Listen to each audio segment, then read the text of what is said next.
Hello, my name is Akeisha Anderson, and I am the Policy and Advocacy Director for Alabama Rise. I am excited to be here to give you yet another legislative update. Last week marked the fourth week of the 2024 legislative session.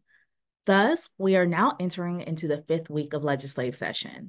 By the end of this week, the legislature will officially be halfway through their session, which means that they could, if they decide, be slated to end this year's legislative session much earlier than the last day that they are constitutionally allowed to meet, which is May 20th.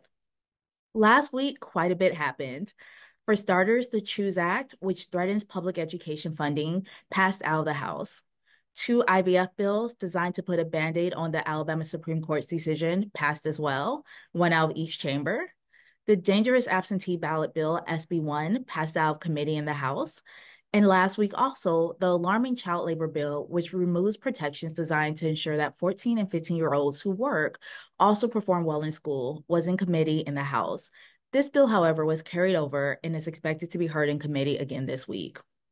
Also in committee this week will be the Anti-Diversity, Equity, and Inclusion Bill, SB 129, another IVF bill, SB 325, several voting rights bills, including one that allows people to easily update their address after voting, that's HB 86, one that prohibits political parties from disqualifying candidates from the ballot due to who they receive contributions from, that's HB 186, and also HB 218, which is a bill to allow improperly marked provisional and absentee ballots to be cured.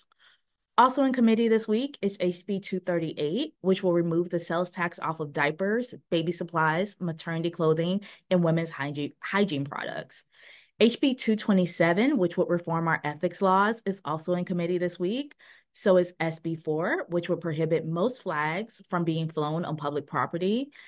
And lastly, HB 32 will be in committee this week.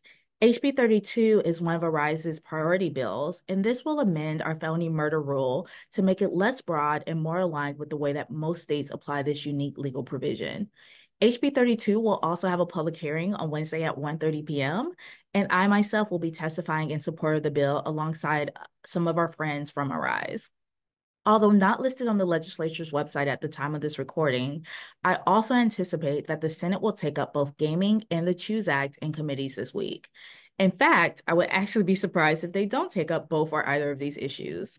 I mentioned earlier that at the end of this week, the legislature will have used half of their allocated meeting days for this session.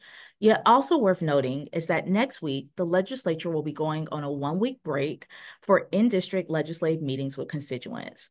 Thus, if there is anything that you would like to meet with your legislators about, please take advantage of the fact that they will be in district rather than at the State House next week. I anticipate that next week's update will be relatively short, but I will be sure to keep you posted on what happens during this week at the legislature. Take care.